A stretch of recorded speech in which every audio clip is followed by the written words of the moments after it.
paranormal. It surrounds us. It's everywhere. Tonight, you will hear from the people who live and work within these highly active locations, all in the efforts to discover America's most haunted. With your host, ghost hunter and author, Dan Terry.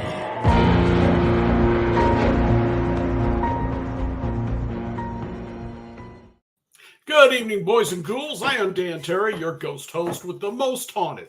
And we are talking about America's most haunted, but let's stretch it out a little bit to North America, because we're going to a group of Canadians who's been investigating for some time together, and it's a really interesting group to get to talk to. It's called Wolfpack Paranormal, and let me introduce you a little bit to the members. First is James, and James, at the age of 11 or so, started getting a message from a recently departed grandparent by making a touch light, one of those lights when you touch, it gets brighter and goes off. It ran through its cycle several times, and before they realized it was unplugged. Geoffrey, same situation, as a lifelong fan of paranormal, but for him, it was the Christmas tree that was unplugged and was flickering at him. And that got him interested. Plus, the house had some basic poltergeist activity. And finally, Adrian, and I just met these guys, he's had feelings of deja vu and premonitions, and began seeing apparitions. When he went to tell his mother, she said, yeah, that's normal for us. That runs in the family. So, let's bring up Wolfpack Paranormal. Here's the guys. All right. Guys, the history and the stories you sent me was intriguing. And I guess I'm most curious with you, James. Yeah, what was it you was seeing? I mean, you saw the lights going, and what did you think when you found out it was unplugged? Well, at 11, I didn't know what to think. But that definitely started me down that road. Now, had you had any knowledge of ghosts or any interest in it before that? Knowledge, a little bit. Interest, no. Okay. All right. Because I was about that age when I got into it. But that's because I saw Kolchak the Night Stalker on television. So that started my trip. But did you immediately start really digging into this, or was it a few years of trying to avoid it? Not a few years, because after that grandfather passed, 3 months later, I lost my other grandfather. It's rough. And that came with some experiences too. So, okay. Jeff, you just had a lifelong fascination with this stuff. What started that? So ever since I was a kid, I've been watching scary movies from when I was a kid. Very young kid. My dad used to always rent movies at Blockbuster all the time, horror movies. It really got me interested. You went way back. You said Blockbuster, right? Yeah. We don't have any of those up here anymore. When it used to be a thing, yeah. But like I said, my experience when I was about 9 years old, it was what really fascinated me to get into this, just because I never got to know what it was that happened or what history of the home, because the home was a newer home that we were in. Okay. Just the Christmas tree being left unplugged, and then the figurines that I had, the Santa Claus and Mrs. Claus figurines, they would be playing their music, but it would be turned off. So it was one of those things where we never got to know exactly what was in the house, and we never, like, back then I was so young that I didn't bother to research. It was a newer home, so I don't know if it came into, I don't know. It was very strange. It wasn't like perhaps the ground was haunted. Possibly. I just never got to know exactly what happened. We ended up doing a blessing of the home during that stuff, and everything was fine after that. So we didn't know what was going on. But my fascination with this grew ever since. And then I was just looking for the right group to actually get into this, and then I found it. So, Adrian, you came up with this realization. Went to your mom thinking she would probably think you were crazy, and she's like, "Yeah, that's normal." Well, I mean, I'm not a stranger to people thinking I'm nuts. So, Well, okay. That's true. yeah, James has known me for 27 years. So, yeah, no, I had no idea what I was seeing or any of that. And then when I went to my mom and she said, "Yeah, that's pretty much normal," Uh-huh. I just kind of looked at her like she had just told me something totally Yeah. unreal, which I mean, honestly, at the age I was, that kind of was unreal. Right. But I mean, then she told me an experience that she had where she had gone for the very first time over to England to an old century home and knew where every passage was without anybody saying anything else. I mean, her brother called her the day of my grandmother's surgery, asking what was wrong with mom. She hadn't said a word to him about it. Right. So I don't, and I mean, now I've got my daughter who is trying to avoid it all, but she's had some minor experiences as well at this point. So, Adrian, you've got this ability that I do not envy in any way. I've got friends with the same thing. don't envy it. Oh, no, I don't. I can walk through a cemetery and be as dumb on the other side. I don't have to see these people. But you, And I mean, the whole thing is, I mean, I don't. It doesn't happen to me all the time. It's like hit or miss. And I mean, to the point that probably because of the fact that I tried to ignore the fact that it was there. right. So it's hit or miss. I don't have. I mean, we've met people that can do this to an unreal level. Right.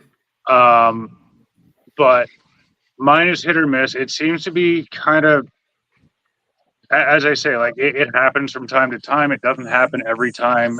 More so, what I'm getting lately when it comes to these are like hazy things that are there but not. Kind Okay. of.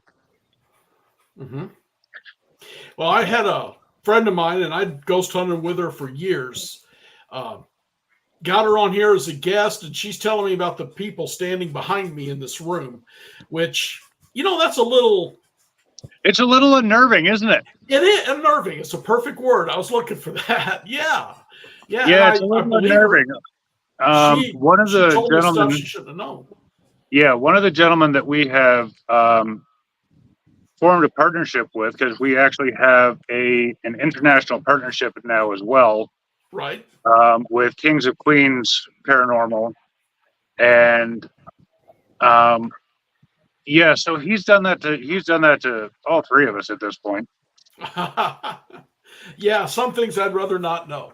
So, fellas, How did you three get together? I mean, you two have known each other for some time. I guess, Jeff, did you know them before this? No. So I actually met. Yeah. So I met James in 2020, August of 2022, which I ended up working in the same place that he is working in currently. Okay. And that's when he started telling me over time that he has a group to do these investigations with. And at first I was a little hesitant to join, and then eventually I joined. I believe it was January 2023. Wasn't it, Adrian? Yes. Yeah. Yes. Okay. That's when you joined that one. Yeah. Yeah. So that was my first investigation, and it was very, very interesting. I mean, I just observed and then watched them how they did it, and then I started picking up on how to actually go about doing the investigations, and then that's when I met Adrian, and then we just continued ever since, and now we're going strong. 2 years. Was it an active place you was in? What was you seeing stuff for the first time? Well, sorry, Geoffrey. You go ahead, say your piece, and then because James knows a little bit more of the history with that place as well, I'll let him field some on that. It was actually my first investigation was actually someone's condo, and there was someone who passed away, and that's when James can talk more about that. Okay. Yeah, so I don't know. Me and Adrian were talking one night about the paranormal stuff, and then out of the blue, he just calls me. He's like, "We're going for a ride." I'm like, "Okay, where are we going?" "Oh, you'll see when we get there," type of thing. And it ended up being Century Manor in Hamilton, Okay. which was a mental institution. I think it was 120 years old. Is that right, Adrian? 120, 125, somewhere around there.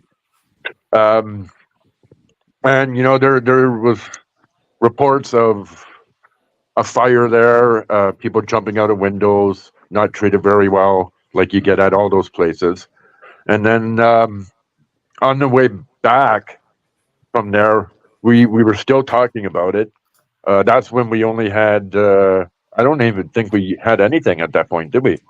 No, we had our phones at that point. That was it. Yeah, and we were just talking, and I'm like, maybe we could kind of do this more often.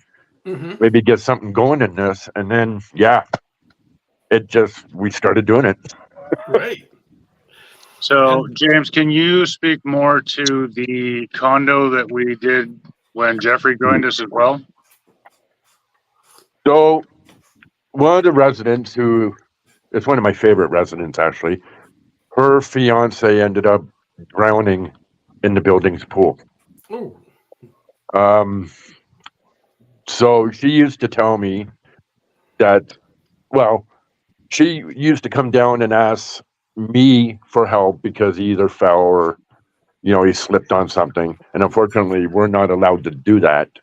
And she said one day that he slipped getting out of the bathtub, and she found him sitting on the floor outside the bathtub. So after he drowned, the people that bought his condo allowed us to go in there. Mm-hmm. Instantly, it felt weird to begin with. When we went from the main floor down the stairs, about halfway down the stairs, it was like an instant, about 10-degree drop in temperature. Yeah, temperature definitely dropped. I'd say anywhere between 7 to 10 degrees. So I used the SOS app on my phone, and sure enough, in the bathroom, I caught a SOS figure sitting on the floor outside the bathtub. So he drowned in the pool, but he was somehow hanging around the bathtub? He was still connected to the condo itself. So Okay. Yeah, he had lived there like 30 years or something like that. Wow. Okay. Yeah. But I mean, also, I started getting the heavy feeling on the chest. Jeff got the heavy feeling on the chest. Yeah, it was weird. Wow. And we had some crazy EMF hits when we were in there as well. I mean, the one meter we had jumped to like the 200 levels. I'm like, this shouldn't even happen. Yeah. Yeah, even a bad wiring wouldn't go that high. No, and I mean, it was all around the bathtub. I do not own snakes, fella, so whatever that hissing noise I just heard was, it wasn't from here. Yeah, I was about to say. I have no idea. Okay. Might be the wind going through the trees behind Geoffrey. That sounded awful loud for that, but Or it could be something in my room. I don't know. yeah. Well, if there is, guys, nothing would surprise. I don't see it. All right, so you guys got together. You've been doing it as a team now for what? It'd be 2 years next month. Okay. Yep. And what kind of help have you been able to give to people? Geoffrey moved to his car in case it was the wind. I don't think that was the wind, but okay. I don't think so either, but hey. Jeffrey, you want to answer that one? How long I've been in the pack? Well, no, I was just asking what kind of help you've managed to give to people. Definitely. Well, the help a lot of the times when we do investigations, and they know this, I'm very into the equipment. I'm really cool. Big into So I try to, a lot of our videos, I try to use a lot of the equipment as much as we can, a lot of the stuff that we have currently, to try to get people to use while doing investigations if they're able to get them or get a hold of them. Very well known that I was told that definitely our bodies are the most important piece of equipment. So what you feel, if you get touched, goosebumps, how you feel, dizziness, drowsiness, however, what could happen.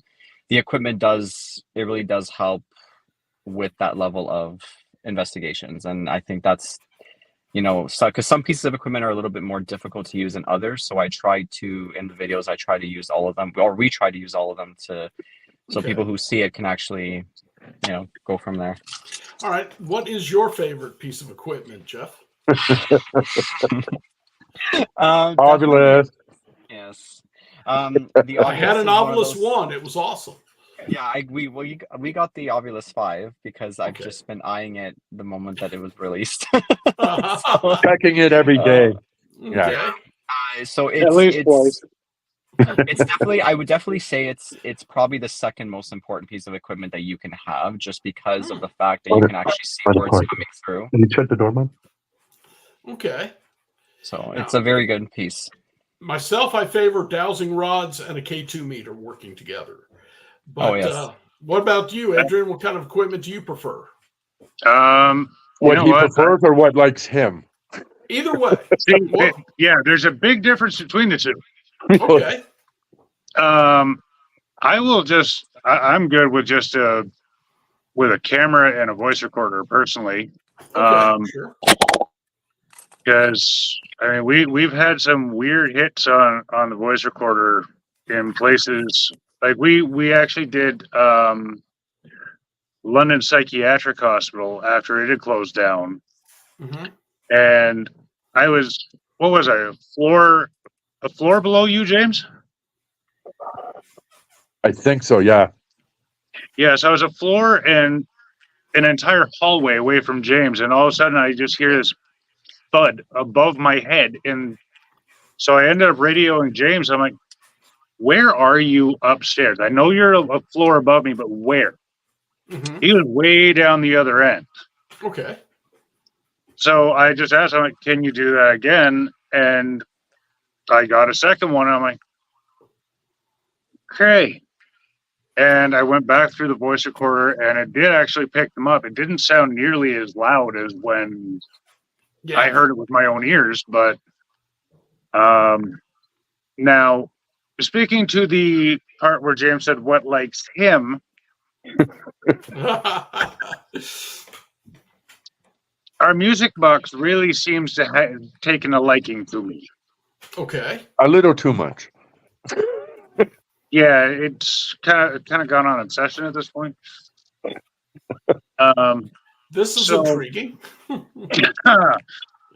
Well, we were, what was it, Altona we were at for that one? Yep. So we were at Altona Cemetery, which used to be one of the original settlements in the area. Okay. The cemetery is actually still there. And I was probably, what was I, about 20, 25 feet off the thing? Yeah, about that, yeah. So, it shouldn't have responded to me at all at that point, because I wasn't within the sensor range or anything. Let's ask Geoffrey. Geoffrey, what is the range on the music box? I don't remember the exact range. I just know that you have to be pretty close to it for it to actually go off. I think it's 2 feet.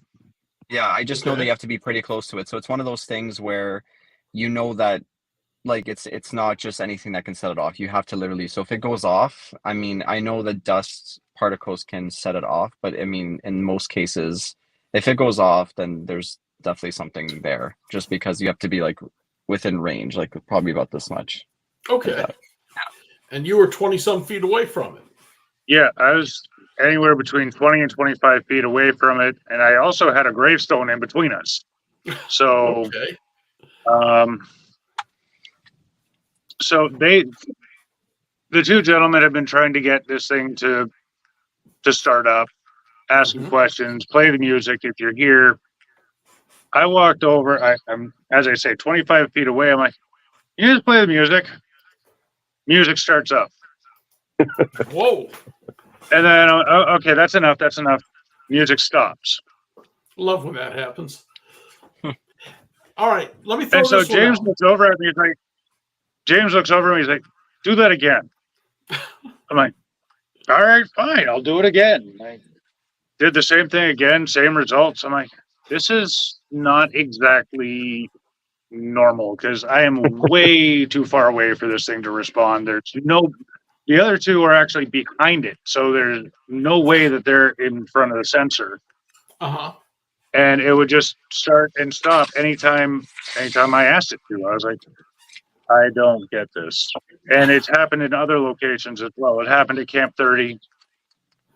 Burwash, we really didn't get all that much, but then again, we were exhausted.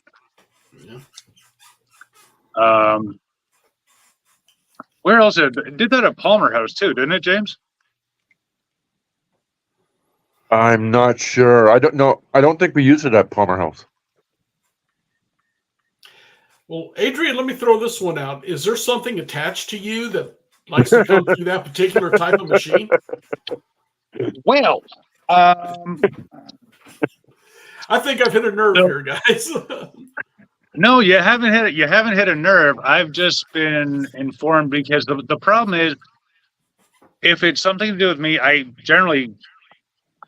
feel it more than anything else, and I've known for a while that my grandfather has been around me.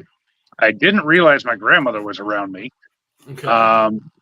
But my grandmother, she was very, very musical. She was part of her church choir. She would play the organ. She would play the piano, things like that. And I don't know if it was her or what, but I mean, good possibility, I guess. It kind of sounds that way. That's the whole thing, though, Dan. I can't say for sure, right? So I know I've got at least 3 hanging out in my house. Remember, it's 4 now. 4 What? now. Remember, it's 4 now. No. Yeah. Remember, he spotted a new one. No, that one's. Oh well, yeah. Considering he's here all the time, yeah, you're right. Okay. All right, guys. So far, this has been the most fun I've had in a while listening to you all talk. But I do have to step away for just a minute, so I'm going to drop you off the screen. I got to throw a commercial up. We'll be right back to talk about your team and get more of these awesome stories. Okay? Yep. Not a problem. Hold on for just a second, fellas. I'll be right back. My first Canadian group, and boy, they're different from the other groups. They're laughing, having a good time, kidding each other around. It's good. It kind of reminds me of my days as a cop when we could all get around and joke and have a good time together. Hey, guys, there's something I do want you all to see, though. So if you'd watch this next couple of things, we'll be right back. Hey, UFO conference enthusiasts. We've got another great event for you in 2024. The Saucers and Aliens Kansas UFO Day in Dimension G is being held in the UFO capital of Kansas, Geneseo, on July 6th. This is a fun festival in the middle of nowhere. There will be a parade, decorated yards, costumes, vendors, speakers, and a showing of the movie The Day the Earth Stood Still. Appropriately, an 8-foot-tall statue of Gort and a statue of Klaatu will be dedicated. This will be the only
this is Margie K, and I'd like to say thank you to all of our KUNX show hosts, staff, listeners, and viewers for making us #1 on Paranormal Talk Radio.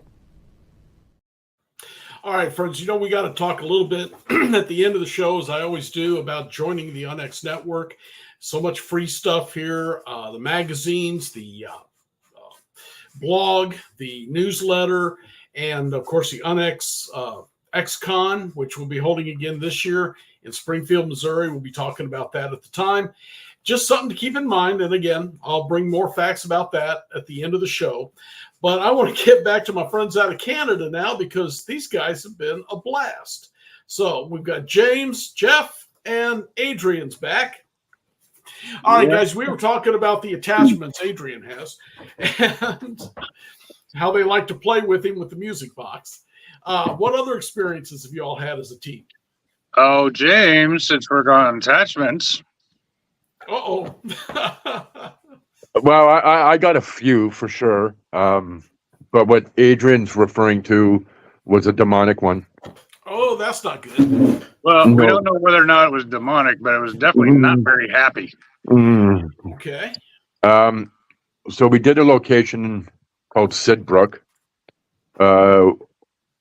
We actually did it twice, but the first time we got a lot of evidence. I didn't really feel any different until the next day. The next day, as both of these gentlemen can attest to, I was not myself. And it just kind of steamrolled downhill from that. I was snapping at everybody, including those two. Yeah, you're a jackass. I really snapped at Adrian, which was really not good. I nearly cost myself my relationship at the time. There was one point where I found myself standing in the kitchen for 5 minutes looking at a butcher knife. Another time I was standing on a subway platform wondering if I could actually survive if I jumped in front of it. Yeah. I've heard other stories similar to this. Go ahead. James, just so you're aware, the answer to that one question, no. He knows. Well, it depends how fast it was going. No. Yeah, so because of that, we went back 1 week later. Yeah. Okay. Yeah.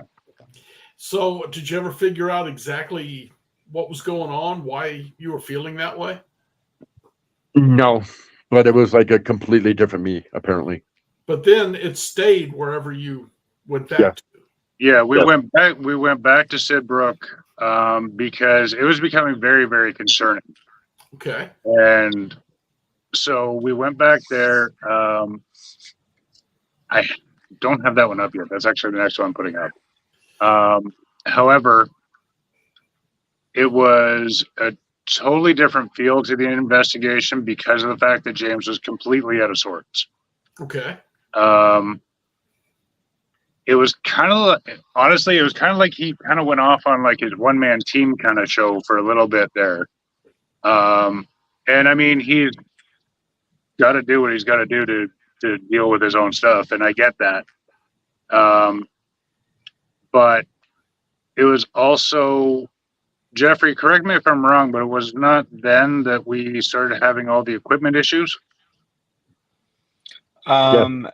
Yes, that's the location that we've been having a lot of issues with the equipment, which I can elaborate on. So we have a piece of equipment called the Envoy, which is considered to be like a digital Ouija board. It's got 5 functions. You can, and it's based on tap. So basically, they have to tap on the word as it's scrolling to create a word, and they have to tap the device.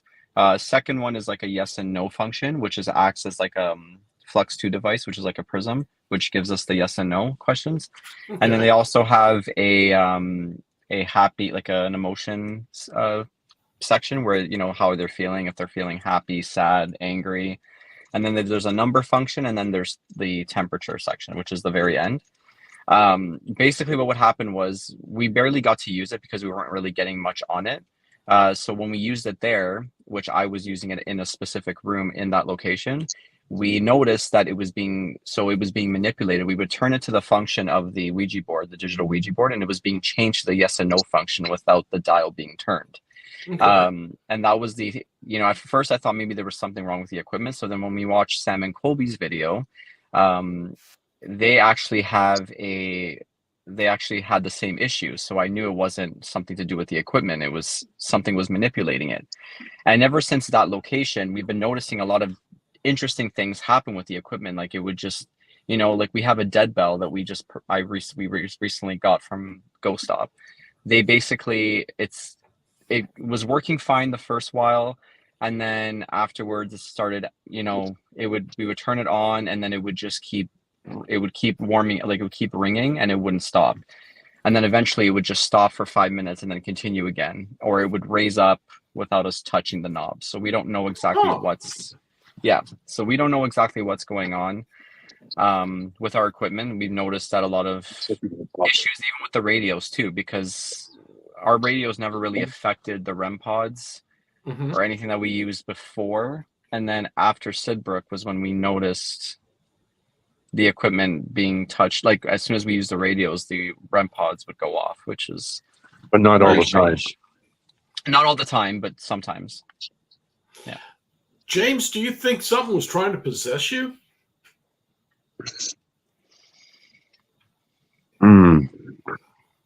I don't think I could answer that with a yes. It sounds like the oppression stage of a possession case to me, but it does not sound demonic if it stayed there. Yeah, I can't really answer that. Okay. Adrian, what do you think? You think he was about to be possessed? I wouldn't necessarily go as far as possession, but whatever it was that decided to attach onto him, my only guess was it was feeding off his emotions at the time and kind of attached onto his emotional state, and then just completely blew that right out of the water. Other than those 2 trips, have you guys been back to that? Not yet, but we do plan to. Okay. Is there any kind of protection or anything you're thinking about taking additionally, spiritual protection? Nope. Ouch. I'm not sure what that noise was. Yeah, it's nothing here. It's just me and my hand. Nothing down here. We try to say a prayer and ask it not to follow us, not to attach before we leave a location.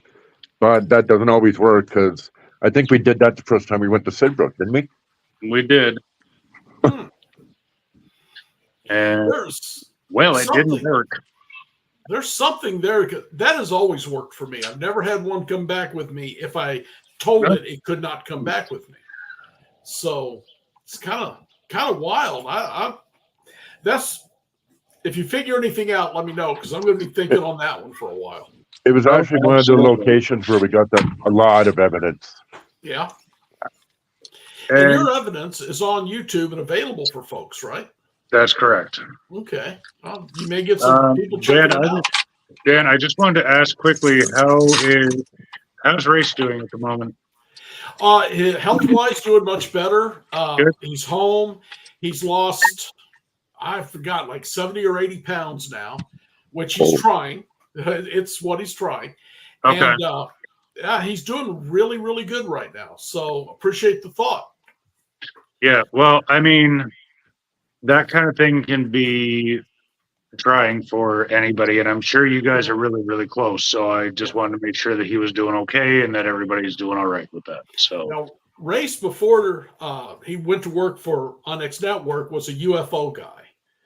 And he does not deal with ghosts, doesn't want to ghosts. He's not a part of the ghost world at all. So this is just strictly too many years of being very overweight. The problem hit when he got home, and then his sister-in-law died the next day. Yeah, you had mentioned that, and that just jacked up the stress level. It did. But I talked to him about every couple of days, and he's doing fine. So again, appreciate the thought. Apparently, James, you've come out of that little issue pretty well. So Yeah, thankfully. I'm just a little worried about you going back and starting over again. I'll be smarter next time. Wish you luck on that one. All right. So, Jeff, what else? You got all these machines. You've got machines you're talking about I've never even heard of. We got a lot. Okay, so sorry, I've also got my little friend here who. Oh, that's cool. He just wanted to be part of it too. No problem. So we have. I mean, I can name all the. I mean, we have a lot. Apparently, well, your favorite, you said, was the Ovilus? Absolutely. Really? Yes. Now, for the first time, maybe a month ago, we worked with Tripwire, which is that long strip with. We want to get one. Yeah, that's what we don't have yet. I was surprised how well it worked, and you could see where the thing was walking by the way the lights went down in a row. So that noise was a can opening up. Okay, no problem. It's the only one I could identify. But yeah, it's some of the equipment you've described.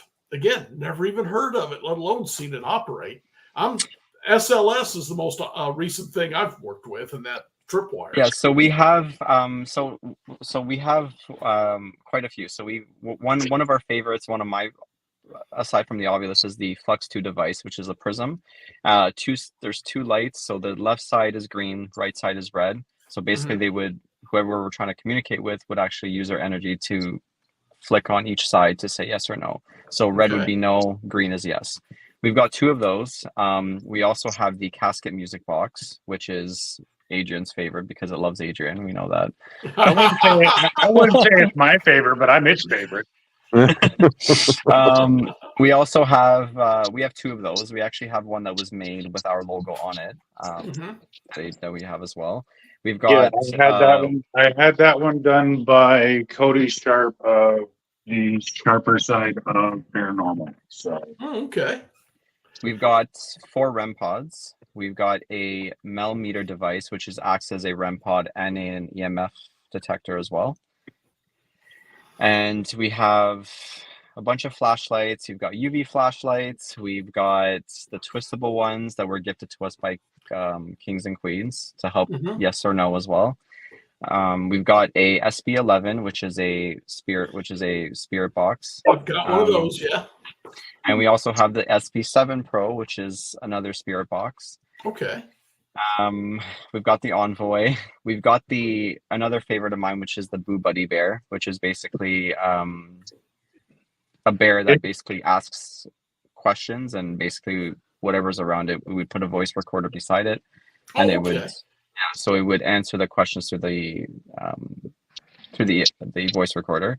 It acts as a REM pod as well. Yeah. Okay. Yeah. So it detects electromagnetic fields, but it also speaks. Yep. Yes. Wow. Oh, it speaks all right. Yeah, we've got a bunch of EMF detectors. We've got we've got the Envoy. We've got it all. The Ovilus, everything. That sounds like you got amazing equipment. The one thing that we do, Dan, is we use body cams. I do too, only because as a cop, I had them around the house, so I started using them. Mm-hmm. And how does it working for you? Adrian? Sorry, I kind of lost the feed there for a second. What? We're talking about how body does the cams. body cams work? Oh, the body cam. Well, other than this last time, they're fantastic. They automatically switch to IR as soon as the lights start getting low. They record in 5-minute intervals, which is fantastic because you're not looking through these gigantic clips.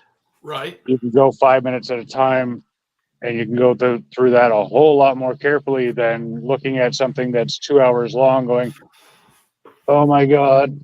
Yeah. Somebody kill me. Basically, every paranormal investigator that I have talked to, it's the evidence review that sucks the most. Okay.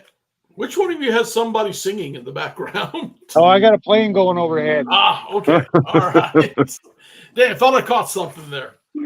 No, You never know. I got a plane going overhead, but it didn't really sound like a very friendly song. All right, fellas, one of the things I really want to hit with you all, because I think it's a major part of what I read about you, is your belief in the unity of the paranormal field. You guys were really pushing that, which is awesome. Yep. What's your opinion on all this? How are you working out with it? There's too many teams out there, Dan, that only think of themselves. That's for sure. We'll collaborate with people, whether they have 10,000 followers or 10. Mm-hmm. We just want to be able to bring the community together, who all help each other. And King of Queens, is that from England or from New York? Indiana. That's actually from Indiana.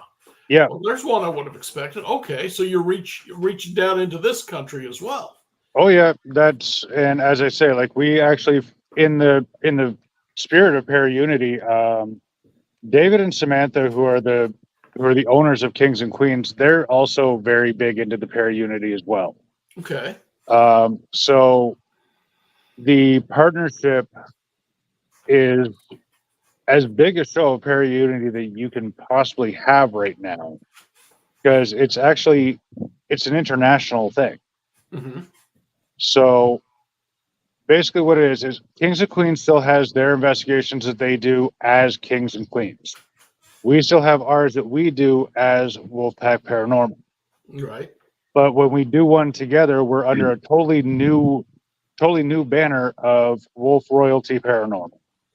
Okay.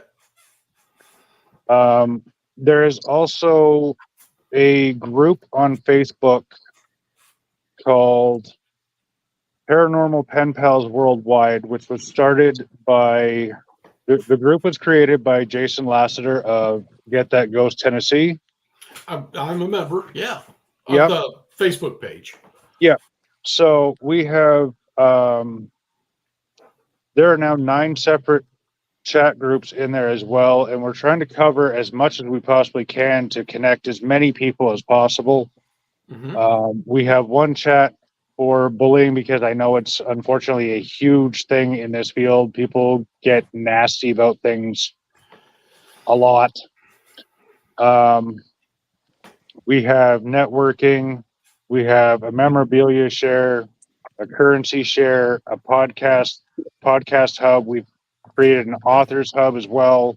Mm-hmm. We also have one for people who just need somebody to talk to. So, I mean, we have all kinds of things in there. It's run by multiple groups around the world.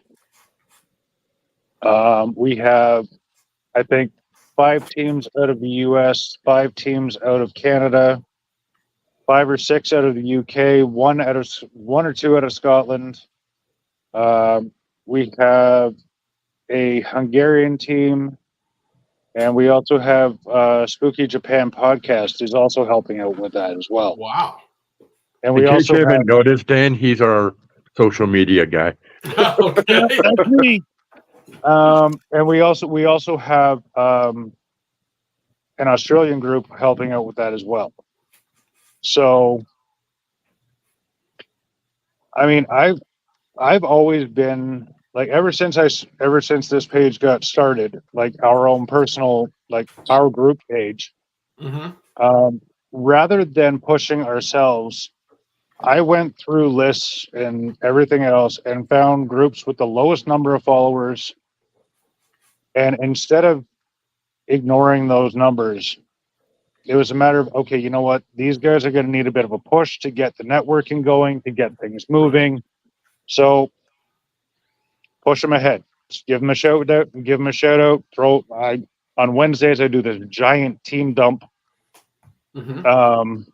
So I just throw anywhere up to 50 names on a post and just put it out there in 4 separate groups so that people can find these teams, see what they're about, give them a follow, and then I also do well, this weekend I switched it up a little bit because I didn't get to do the post until late, but normally it's a follow 'em Friday. Everybody just puts their links up, and ideally people will follow that. And then on the weekends, it's subscribe Saturday and Sunday. That's a freaking mouthful, by the way.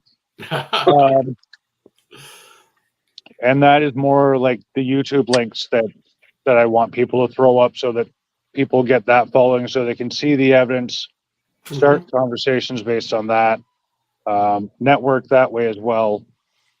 But this weekend, I kind of did something a little bit different. I called it a Who Are We weekend because I combined everything into one. And I've also asked that teams, you know what, let us know a little bit about your team, about your members, that kind of thing. So, I mean, and that's been run on the page basically since we started. Well, I got to tell you, fellas, I started out back in the late 80s. Actually, late 70s when I started, but I had to quit when I joined the service because, boy, you didn't talk to ghosts and get promoted. But no, I can imagine not. I got back into it after about 2003, 2004, after Ghost Hunters hit TV. And I got into some places because I was a policeman. They let me in. They trusted me right from the start. So I got into a lot of places no one had been in before. And if somebody else was allowed in afterwards, I don't care. The best I can do is prove some of my stuff, get some of the same kind of evidence. That would be great. But I've seen so many that this is my town. You can't do it, especially when they got tours. Or this is my place. I don't know how you can own a ghost, but you can't. I don't want anyone else in here. See, that's part of the whole thing. I mean, there are so many places, there are so many teams. Yeah. And I honestly just don't understand why we can't just, if two people show up at a location at the same time, say, hey, you know what? Let's put our stuff together. Find what we find. We can go through it all. I'll share my stuff with you. You share your stuff with me. We'll all review it as a big group, and we'll put it out there. Give both teams credit for being there, for finding the information. There's no reason to be fighting over locations, over things like that. And when I ran into other groups at the old Enoch's Knob Bridge, sure, come on in, guys. Grab some equipment if you don't have it. You're welcome. We do great. But I've seen the fighting and I've seen the backstabbing. And when I saw you guys were pushing the unity thing, it's like, this is great. And I'm really proud to know you fellas. Well, Dan, you know what? We all really appreciate the opportunity for this one. Absolutely. It took a little bit to get it going with all the issues that were going on. But if I may, can I just give a shout out to a couple of teams? Go right ahead. Okay, so first on the list is obviously going to be Kings and Queens, who are part of our partnership. Then we have the Ghost Hunter. Sorry, not the Ghost Hunters, although Jason Hawes is amazing. Don't get me wrong. I haven't had the pleasure of meeting him or have a conversation with him yet, so that was a slip of the tongue. The Ghost Whisperers are actually who I meant, and that's run by Dawn Martin, who is a wonderful woman. Then there's obviously Get That Ghost Tennessee, run by Jason Lassiter. There's Sunset Paranormal, which is Alice Shepard's team.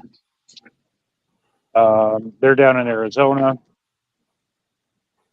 There's multiple. I mean, I could start listing teams off, and it would take like another hour. At least. Well, yeah. But the point of it is we can all work together. And I think for a long time, everyone was jealous because they all wanted their own TV show because there was too many of the damn shows on. But that's faded away, and guys like you coming in and saying, let's all be friends, I think it's appreciated. It is by me.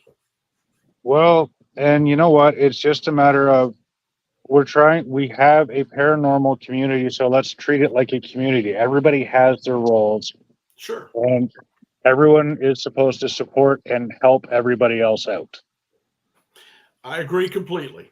Fellas, I'm going to have to go. It's time for me to make my last spiel and get out, but I do want to ask you if you have any of your friends, these teams you're talking about, who's got a little bit of evidence and would like to come on, and we never even got to your evidence. No, we actually didn't, but I mean, hey, we'll get you back. But seriously, if you got someone who wants to get their shot on this, I am always looking for guests with some interesting stories. Kings and Queens. I would also like to get Dawn Martin and the Ghost Whisperers out there. She has some fantastic evidence. There's also Elite Vixen Paranormal out of Tennessee. They're also just fantastic ladies. Mm-hmm. And there's also Night Song Paranormal as well. So those 4 groups, and then there's Anti-Atom Paranormal, which is actually starting up their own podcast in August as well, which is great. Okay. I've been really looking forward to see how that goes. Because I've been in contact with Rebecca. She's a wonderful, wonderful woman, great researcher. Okay. And I realize that I'm rambling and you need to get everything sorted out. Well, if you talk to them, have them get a hold of me, give them my contact information. I will try to get hold of them and we'll get some of them on there. Hey, if we can advertise their podcast before it starts, all the better. So Dan, out of curiosity, what was your favorite location? That I've done? Wow, so many. There was a place that was called the John Bush Brewery, and it was the brother of Anheuser-Busch fame, Adolphus Busch. Wow. He had a little brewery in another town and actually taught his little brother how to make beer. Then he went to St. Louis to be a big man in the business, and this guy stayed with his little one. They told me it was haunted. I wasn't buying it. The stories were just too outrageous. But they cut me a good deal on the building, which is now an event center, to hold a conference. And then after the conference, they said, would you go back and ghost hunt? I said, sure. Well, there's something walking around us, scraping its feet on the ground, making the maters go off, grabbed me by the hand. I said, I got to get back here. And that's where I learned the more times you go back to a haunted place, the more active they will become. They start to trust you. That is true. And it was incredible. But hey, guys, can I get you back on here sometime? Get some more evidence together, and you've been awesome. Anytime, Dan. Yeah, that is not a problem at all. We would be honored to have back on the show. James, Adrian, and Jeff, thanks for coming on, guys. It's been an honor talking to you. You guys are amazing. Thank you. Thank you. Take care and have a great night. You too. All right, friends, I am running a little late on time. I do want to remind you of the joining the UNX network, because once you're a member, you get all kinds of free stuff, the access to the blog, access to whatever else, magazine, and the magazine comes out monthly. And of course, there's 2 of them that's got some of my stories in them. I'm in almost every issue with something. This one's about a battleship, the North Carolina, very haunted. Also, we've got the XCon coming up October 11th to the 13th. And I got to tell you real quick about the hotel. We're in there, people on stage, they're doing their thing. I'm selling my books in the back. I speak on Fridays. Saturday, there's these shadow people going right across the room. Over 100 people watched this shadow people going across in front of us. And we didn't even know the hotel was haunted. So on this year, I will be teaching a course in using dowsing rods and the K2 meter. And then I'll be teaching it and then running a ghost hunt. We're going to try to contact the spirits. And later that same week in Sullivan, Missouri, I'll be speaking at the Sullivan Library, October 15th, 6 p.m. And I hope some of y'all can make it. Last time we did that, they had to move. So many people signed up. They had to move us to a haunted mansion just to have enough room for all the people. Let's see if we can do that again.